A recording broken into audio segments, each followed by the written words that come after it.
Black Maid refused to greet Korean Mafia boss's dad, her crossed arms had every guest frozen. The entire room went silent. Park Tae-jun, the Dragon of New York, had just watched his elderly father stop breathing. All because of her. All because of Sora. The Black Maid everyone overlooked, everyone ignored, everyone dismissed, until she stood defiant with her arms crossed and spoke in a Busan dialect so jagged, so authentic, it transported the old man back to the docks of his dead best friend. They thought she was nothing. They thought she was invisible. They were wrong. The luxury hotel's gleaming marble lobby might as well have been a battlefield. Designer suits and platinum cufflinks couldn't hide what these men truly were. Enforcers. Fixers. Ghosts. The Park family didn't build their empire on diplomacy. They built it on silence and steel. Now the patriarch, old man Park Do-won, had finally crossed the Pacific to inspect his son's Manhattan operations, bringing with him a reputation heavy enough to bend steel. Sora Park knew the weight of reputation. At 31, she'd spent a decade being invisible. Too black for the Busan underworld. Too Korean for New York's service industry. A woman caught between identities, belonging fully to neither. Hotel management had given strict instructions: bow low, speak softly, become furniture. Just another black face in a maid's uniform. Keep your eyes down. Don't breathe until they leave. Acknowledge power. Sora had learned those rules the day her foster father died. They were survival. But tonight, survival meant something different. Tonight, survival meant being seen. 3 years. 1,095 days of being invisible. Sora had perfected the art. Arthur Vogel didn't see her as she replaced the towels in Suite 2408. He never did. To the hotel's general manager, she was inventory. A pair of hands that pushed a cart. A body that filled space between the furniture and the walls. Jenkins. His voice cracked through the hallway like a whip. He never got her last name right. Never bothered to learn her first. Those pillows better have hospital corners or you're scrubbing toilets until midnight. Yes, sir. The words came automatically. Submissive. Hollow. Safe. She'd learned submission in Queens, working 3 jobs to pay for a studio apartment with bars on the windows. But she'd learned everything else in Busan, in another lifetime, when her name was still Min-ji and her foster father's calloused hands had taught her how to disappear. Park Sang-min had been many things. A strategist. A ghost. A legend who moved through the Busan underworld like smoke through cracks. He'd found her at 14, a black girl abandoned at Gimhae Airport with nothing but a note saying "I'm sorry" in English. The orphanages wouldn't take her. The system had no box for what she was. But Sang-min had seen something else. Potential. Invisibility as weapon rather than weakness. People see what they expect, he'd told her in Korean, his Busan accent thick as fog. You will always be underestimated. Learn to make that your greatest advantage. So she learned. How to read a room in 3 seconds. How to identify exits and weapons and threats. How to move through a space without disturbing the air.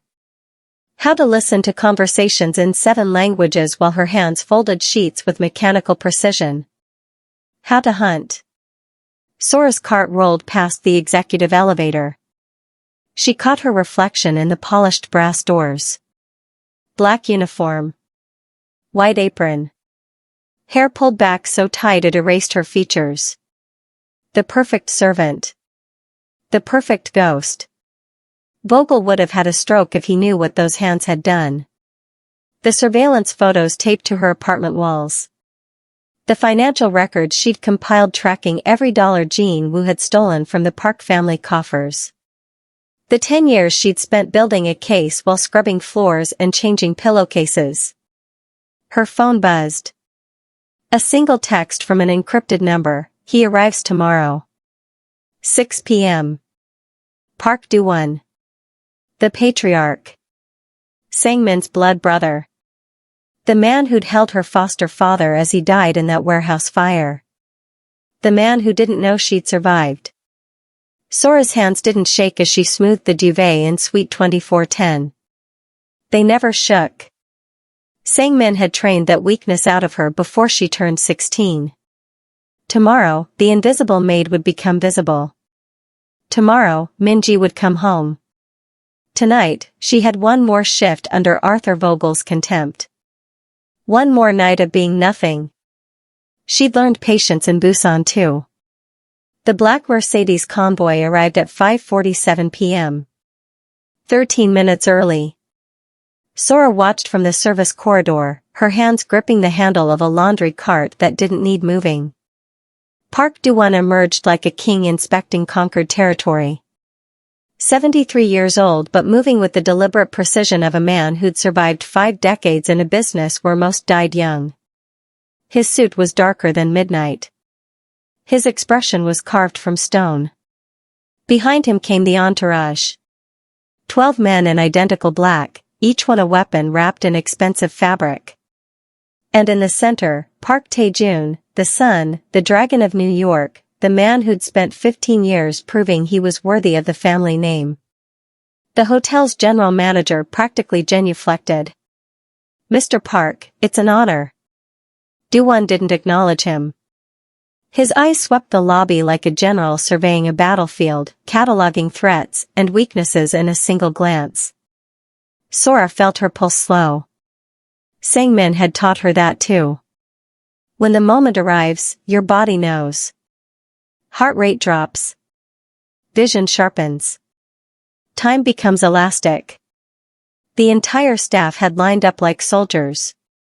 Vogel had drilled them for 3 days.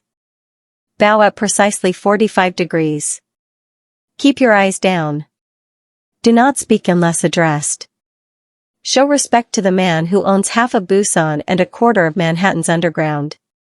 She could walk away. Push her cart down the corridor and let this moment pass. Stay invisible. Stay safe. Jinwoo would keep stealing. Keep trafficking. Keep destroying everything Sang-min had built while wearing his friend's title like stolen clothes. Or she could step forward. Sora's hands released the cart. Her feet carried her toward the lobby before her mind could second-guess the decision. Around her, the other maids were already bowing. The concierge. The bellhops. Even Vogel bent like a reed in wind. Park Do-won's shoes clicked against marble. Coming closer. The patriarch moving toward the elevators, toward whatever business had dragged him across an ocean. Everyone bowed. Everyone except Sora. She stepped into his path and crossed her arms. Her shoulders squared. Her chin lifted. The posture of challenge. The posture of equals. The room went deathly silent. Do-won stopped walking. His eyes, sharp as broken glass, locked onto hers. Behind him, Taejun's mouth actually fell open. The 12 bodyguards tensed like coiled springs.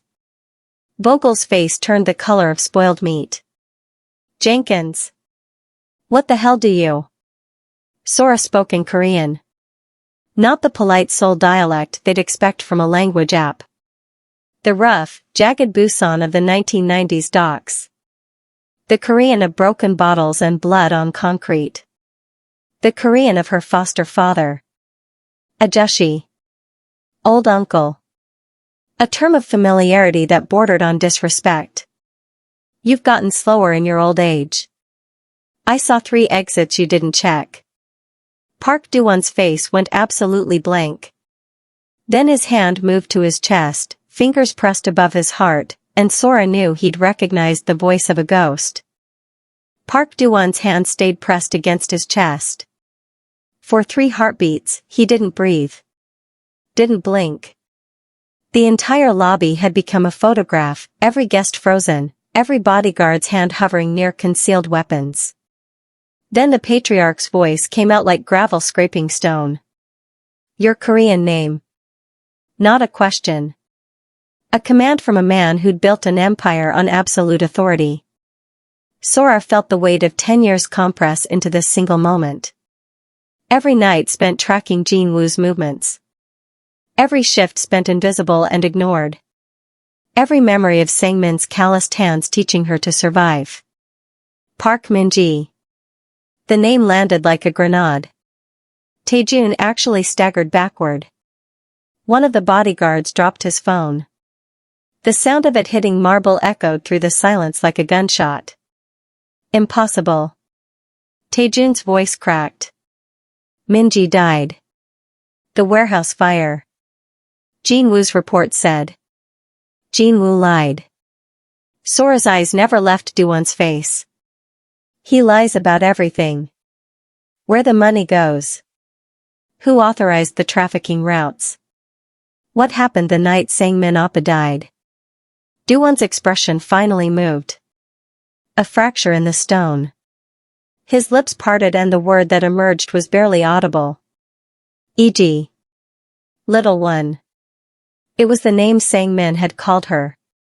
The name Do-won himself had used when she was 14 and still learning to hold chopsticks properly. When she'd been his blood brother's strange foreign daughter who spoke Korean with an accent that made the elders laugh. You remember.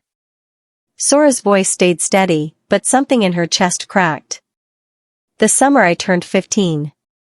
You visited Busan. Sang-min Oppa made galbi and you complained the meat was too tough. I told you maybe your teeth were just too old. Taejun moved forward like a man in a dream. Min-ji had a scar. Here. He touched his left collarbone. From falling off a motorbike when she was 16. Sora's hand went to her collar. Pulled the fabric aside just enough. The raised white line of scar tissue gleamed under the chandelier lights. I remember that bike, she said quietly. Sang-min Oppa was so angry he didn't speak to me for 3 days. You gave me ice cream and told me he'd forgive me eventually. Do-won's knees actually buckled. 2 bodyguards caught him before he hit the floor. The most feared man on the East Coast looked suddenly, devastatingly old. How? His voice was raw. Wu showed us bodies. Dental records. DNA.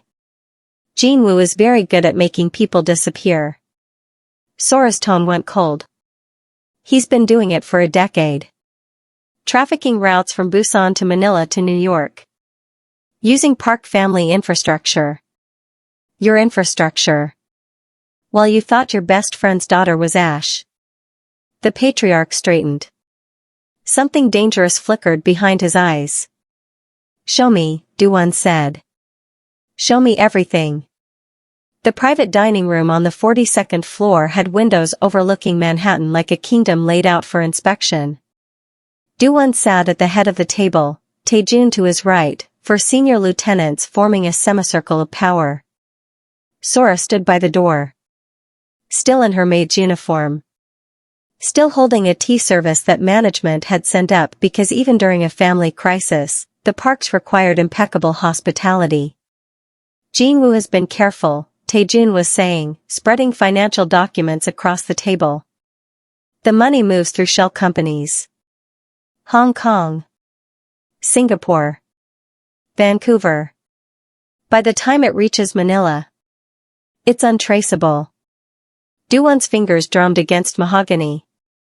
Sang-min would have seen this pattern immediately. He always said Wu was too ambitious for his own good. Sora moved forward with the tea tray. Her hands steady. Her eyes cataloging everything Sang-min had taught her to see. The lieutenant to Do-won's left, Shin Kwang-ho, had sweat on his upper lip despite the room's air conditioning. His phone had buzzed 3 times in 5 minutes. He kept glancing at the window, then at his watch. 17 seconds of observation. That's all it took. Sora set the tray down. Poured the patriarch's tea with the practiced grace of 3 years serving the wealthy. The steam rose like silk. Do-won reached for the cup. Sora's hand shot out and gripped his wrist. Don't. Every man in the room went rigid. Taejun's hand disappeared beneath the table where she knew he kept a weapon. The bodyguards by the wall shifted forward. Minji, Do-won started. The window. Sora's voice cut like a blade. 42nd floor. Building across the street. 3 windows from the left. Someone's been holding position for 6 minutes. She released Do-won and moved. Not like a maid. Like a fighter. She grabbed Shin Kwang-ho's collar and yanked him sideways just as the window exploded inward. The bullet meant for Do-won's skull punched through Shin's shoulder instead. He screamed. Blood sprayed across the financial documents. Sora was already moving. She shoved Do-won's chair backward, putting the table between him and the window. Her body covered his. Get down. Second shooter protocol, they always send confirmation shots. 2 more bullets shattered glass. One sparked off the chandelier. The other buried itself in the wall where Do-won's head had been 3 seconds earlier. Then silence. Taejun was on his phone, barking orders. The bodyguards had weapons drawn, forming a human wall. Shin Kwang-ho sobbed on the floor, clutching his shoulder. Sora stood slowly. Reached into Shin's jacket pocket and pulled out his phone. The screen showed a message sent 4 minutes ago, position confirmed. Green light. She held it up so Do-won could see. The patriarch's eyes went from the phone to Shin's bleeding form to Sora's unflinching face. Sang-min trained you well, Do-won said quietly. He trained me to survive, Sora corrected. And to recognize traitors. The drive from Manhattan to Queens took 40 minutes through traffic that crawled like wounded animals. Taejun sat in the back of his armored sedan, silent, while Sora perched on the edge of the seat like she might bolt at any moment. You don't have to live in Queens, he finally said. The family has safe houses. Penthouses. Properties where Jinwoo has access to security systems. Sora stared out the window at the passing streetlights. Where every camera and doorman reports to someone who reports to someone who might report to him. I've stayed alive by staying invisible. The building in Elmhurst looked like every other aging walk-up in the neighborhood. Cracked concrete steps. Graffiti on the mailboxes. The kind of place wealthy men didn't notice existed. 5th floor. No elevator. Sora's keys jingled as she unlocked 3 separate deadbolts. Taejun stepped inside and stopped breathing. Every wall was covered. Surveillance photos formed a timeline that spanned a decade. Jinwoo entering buildings. Leaving clubs. Meeting with men whose faces Taejun recognized from Interpol watch lists. Red string connected locations to bank accounts to shipping manifests to death certificates. The kitchen counter was buried under financial records.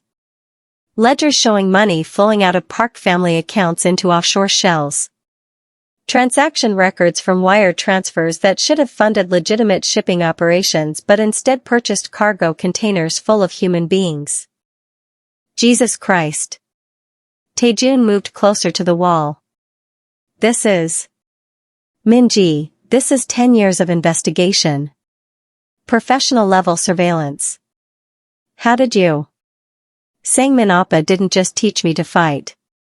Sora pulled off her maid's apron and dropped it on a chair that had seen better decades. He taught me to think like an operative. To document everything.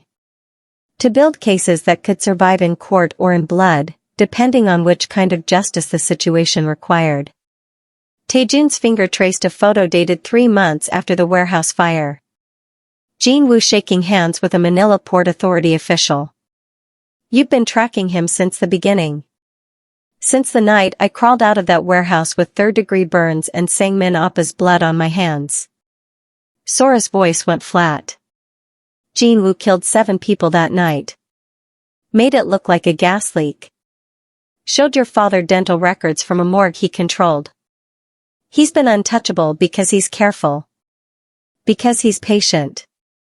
Because he understands that power isn't about violence, it's about information. And you have information. Taejun turned to face her. Enough to destroy him. Enough to destroy his network. Sora pulled a folder from beneath the financial records. His trafficking routes. His buyers. His shipping schedules. Every corrupt official he's purchased from Busan to New York. Everything. Taejun opened the folder. His hands actually shook. Why now? He asked quietly. Why reveal yourself after 10 years? Sora met his eyes. Because Jinwoo just made his first mistake. He tried to kill your father. Which means he's ready to make his move. And I'm done hiding. Taejun spread the assassination attempt report across Sora's cramped kitchen table. Police photos. Ballistic analysis. The sniper's abandoned position in the building across from the hotel. Professional hit, he muttered. Military-grade rifle. Suppressor. The shooter was gone before our people reached the floor. Clean extraction. No DNA. No. He used thermite. Sora's voice cut through his analysis. She pointed to a detail in the corner of one photo. Scorch marks on the windowsill where the sniper had been positioned. To destroy the rifle. Small charge. Burns at 4,000 degrees. Melts the barrel and firing pin into slag within seconds. Taejun looked up sharply. That's unusually thorough. It's Jinwoo's signature. Sora pulled a worn file folder from a drawer. Her hands moved with the careful precision of someone handling explosive materials. The warehouse fire. 10 years ago. The investigators said it was a gas leak. Faulty valve in the heating system. She opened the folder. Crime scene photos spilled across the table. Images of twisted metal and charred wood. Bodies burned beyond recognition. Look at the ignition point. Sora's finger traced the pattern. Not the gas line. Here. Small thermite charge placed against the structural support. It burned hot enough to compromise the building's integrity and trigger the gas explosion. Made it look like an accident. Made it look inevitable. Taejun leaned closer. The investigators didn't catch this? The investigators were on Jinwoo's payroll. Sora's voice went cold. He paid them to see what he wanted them to see. Just like he paid the medical examiner to identify the wrong bodies. Just like he's been paying port officials and shipping inspectors and immigration officers for a decade. She pulled out another photo. More recent. A nightclub in Manila that had burned 18 months ago. 15 people dead. Ruled accidental. Thermite again. Sora pointed to the scorch pattern. Same placement. Same signature. Jinwoo doesn't just kill people, he erases them. Makes their deaths look like tragedy instead of murder. It's cleaner. Draws less attention. Leaves fewer questions. Taejun's jaw tightened. How many? 17 fires in 10 years. Sora's hands trembled now. Just slightly. Seoul. Busan. Tokyo. Manila. Vancouver. New York. Every time Jinwoo needed someone silenced. Every time a witness got too close or a business partner asked too many questions. He burned them out of existence. She looked up at Taejun. Her eyes were dry but something behind them was screaming. He tried to burn your father the same way he burned mine. The sniper was just the trigger. I'd bet everything I have that there's thermite planted somewhere in that hotel. Waiting. So when Do-won dies, the evidence dies with him. Just another tragic accident. Taejun was already on his phone.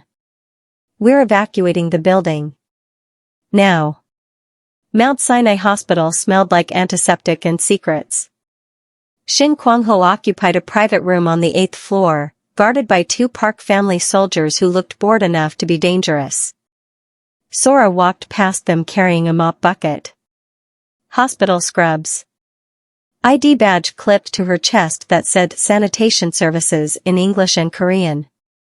Hair pulled back. Eyes down. The same invisibility she'd worn for 3 years, just different packaging. The guards didn't even glance at her. She'd learned the pattern within an hour of arriving. Nurses rotated every 4 hours. Doctors made rounds at 6 and 11.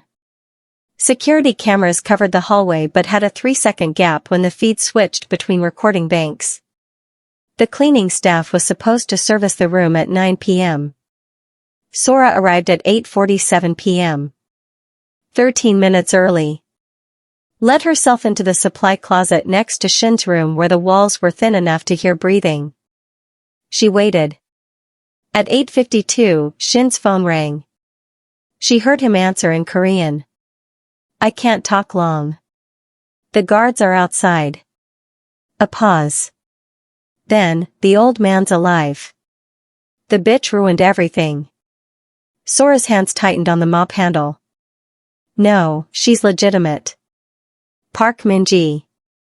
I saw the scar. Do-won recognized her. Shin's voice dropped to a whisper. She has files. Evidence. 10 years of surveillance. If Woo doesn't move now, we're finished. Another pause. Longer this time. The security codes rotate every 6 hours. Next rotation is midnight. Delta 77 Kilo 9 Bravo. That'll get you into the hotel server room. Wipe the backups before they transfer them off-site. Sora pulled out her phone. Started recording. The audio was muffled through the wall but clear enough. Clear enough to destroy him. I don't care about the thermite, Shin hissed. Just make sure the servers burn with it. No evidence. No files. And make sure the girl doesn't walk out of that building alive. Sora's finger hovered over the record button. She had everything she needed. Confession. Security codes. Confirmation of the thermite placement. But Sang-min's voice echoed in her memory, never stop gathering information until you know the entire structure. One traitor is just a symptom. Find the disease. When do I get paid? Shin asked. Woo promised me 2 million for the old man's location. Another million for... The door to Shin's room opened. A nurse entered with medication. Shin's voice cut off abruptly. Sora slipped out of the supply closet and pushed her mop bucket down the hallway. Past the guards who still didn't see her. Into the elevator where she finally allowed herself to breathe. She had the recording. Had the security codes. Had confirmation that Jin Woo was planning to burn the hotel tonight. But she also had something else. The knowledge that Shin wasn't working alone. When do I get paid? Present tense. Ongoing transaction. Which meant Jin Woo had more people inside the Park organization. More invisible traitors waiting to strike. Sora pulled off her hospital badge and dropped it in a trash bin.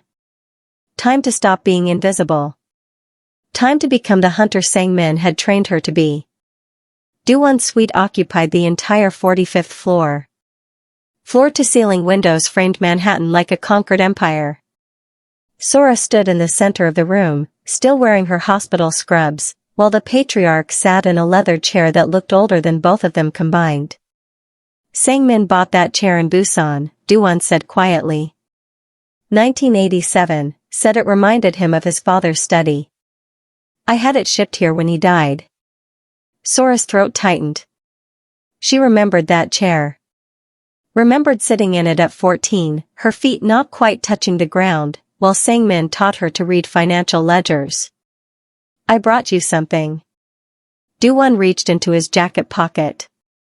His hands, scarred from decades of violence, moved with unexpected gentleness. Something that should have been yours 10 years ago. He opened his palm. The jade pendant gleamed under the sweet soft lighting. Circular. No bigger than a quarter. The stone was the deep green of summer leaves, carved with the character for loyalty in archaic script that predated modern Korean by centuries. Sora stopped breathing. Sang-min was wearing it the night he died, Du-won said. Jin-woo sent it to me with the death certificate. Said it was the only thing that survived the fire intact. I've carried it every day since. He stood. Moved toward her with the careful steps of a man approaching something fragile and dangerous in equal measure. You know what this is? Park family heirloom. Sora's voice came out rougher than she intended. Given to the head of intelligence. Passed down for 7 generations. Sang-min Oppa wore it for 23 years. He told you the story? Every version. A ghost of a smile touched Sora's lips. How it saved his grandfather's life in 1945. How it was buried during the war. How your father dug it up and gave it to Sang-min the day he turned 25. Du-won held the pendant up. The gold chain caught the light. Minji. He used her Korean name. The name that meant wisdom and compassion. The name Sang-min had chosen because he believed she would need both to survive in a world that would never fully accept her. You are Park Sang-min's daughter.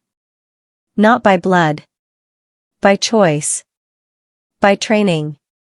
By everything that matters. He placed the pendant in her hand. His fingers closed over hers. You've spent 10 years hunting in the shadows. Building a case. Protecting this family even when we didn't know you existed. Du-won's eyes were wet. Your father would be proud. I am proud. Sora's vision blurred. She hadn't cried in a decade. Not since the warehouse. Not since she'd crawled through smoke and fire and death with Sang-min's last words echoing in her ears, live. Survive. Make them pay. I don't know if I deserve this, she whispered. Sang-min didn't ask if you deserved his love, Du-won said. He gave it freely. As do I.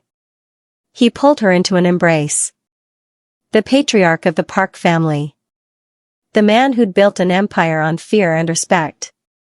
Holding her like she was something precious that he'd thought lost forever. Sora's fingers closed around the jade pendant. Still warm from Du-won's pocket. Still carrying the weight of 7 generations. Still Sang-min's. Still home. The Jade Dragon occupied 3 floors of a midtown building that officially didn't exist on any map. Jin-woo's private club. Invitation only. Security that could spot a federal agent from 3 blocks away. But they never spotted the cleaning crew. Sora pushed her cart through the service entrance at 11:47 p.m. Black Maid uniform. White apron. The same invisibility she'd weaponized for a decade. Behind her, spaced at careful intervals, 6 Park family operators dressed in identical janitorial coveralls filtered through the door. The security guard barely glanced up from his phone. You're late. Supply delivery got delayed. Sora's voice carried the exhausted tone of someone working a 3rd shift nobody cared about. Manager said the 3rd floor bathrooms need servicing before the VIP event. He waved her through. Taejun's voice crackled through the earpiece hidden beneath her hair. Team 2 in position at the fire exits. Team 3 has the roof. We're waiting on your signal. Sora guided her cart toward the service elevator. Her hands looked relaxed on the handle. Her heart rate was 60 beats per minute. Sang-min had taught her that fear was useful only if you controlled it. Let it sharpen your focus. Let it make you faster. Never let it make you hesitate. The 3rd floor was where Jin-woo conducted business. Where trafficked women were held before being shipped to buyers. where evidence was stored in a server room protected by biometric locks and armed guards. Where Wu himself sat in an office decorated with art stolen from Park Family Holdings, believing he was untouchable. Sora stepped off the elevator. 2 guards flanked the hallway. She walked between them, pushing her cart, eyes down, shoulders hunched. Just another invisible worker cleaning up the messes of powerful men. They didn't even look at her. She stopped at the bathroom. Propped the door open with her cart. Reached beneath the cleaning supplies and pulled out the weapons Taejun's team had planted that afternoon. Glock 19. Suppressor. 2 spare magazines. She assembled them with the muscle memory of 10,000 practice repetitions. Signal, she whispered into her mic. The lights died. Emergency generators kicked in 3 seconds later, but 3 seconds was enough. Sora moved through the hallway like smoke. The first guard went down with a suppressed shot to the knee. The second turned and caught her elbow in his throat. He dropped choking. The server room door required a keycard. Sora pulled Shin Kwangho's stolen credentials from her pocket. The lock clicked green. Team 2 poured through the fire exits. Team 3 rappelled from the roof. The coordinated assault had the mechanical precision of a watch movement. But Sora was already past the servers, past the security station, moving toward the office at the end of the hall where Jin Woo sat behind a desk that had once belonged to Park Sang-min. She kicked the door open. Woo looked up, startled, reaching for the weapon in his drawer. Then he saw her face. Saw the jade pendant hanging around her neck. Saw the ghost he thought he'd burned 10 years ago standing in a maid's uniform with a gun pointed at his head. "Hello, Jean," Sora said softly. "Let's talk about the night you murdered my family." Jin Woo's hand froze halfway to the drawer. His face cycled through emotions like a slideshow, shock, recognition, fear, then the calculated mask of a survivor. "Minji." He said her name like tasting poison. "They told me you were smart. Sangmin's little project. I should have made sure." "You should have." Sora's gun didn't waver. "But you got arrogant. Thought burning 7 people would erase your mistakes. Thought buying off investigators would bury the truth." Behind her, Taejun entered with 4 operators. They fanned out, securing the room with professional efficiency. Woo's eyes darted to the door, calculating odds that didn't exist. "You're going to kill me," Woo said. Statement, not question. "Just like your father would have." Sora felt the weight of the jade pendant against her chest. Felt 10 years of rage compressed into this single moment. Her finger rested against the trigger. 1 pound of pressure. That's all it would take. Sangmin's voice echoed in her memory, "Revenge is easy. Justice is harder. But only one of them lets you sleep at night." "I'm not my father." Sora lowered the gun 6 inches. Still aimed at Woo's chest. Still lethal. But no longer pointed at his head. "He would have killed you cleanly. Made it look like a rival clan. Let you die with some dignity." She pulled a flash drive from her pocket and tossed it onto the desk. "That's every transaction you've made in 10 years. Every trafficked person. Every bribed official. Every murder disguised as accident. Evidence that will hold up in court. Evidence that will put you in a federal prison for the rest of your life." Woo's face went gray. "You're turning me over to the authorities? I'm giving you something you never gave those women you trafficked." Sora's voice cut like wire. "I'm giving you a trial. A public accounting of everything you've done. Your name in every newspaper. Your crimes documented for history. No clean death. No disappearing into legend. Just the slow destruction of everything you built." Taejun stepped forward with zip ties. "Jin Woo, you're under citizen's arrest pending transfer to the FBI. They're very interested in your trafficking network. Wu's hand shook as Taejun bound them. Sangmin would be disappointed in you. You're soft. Weak. Sangmin taught me that strength isn't about killing, Sora said quietly.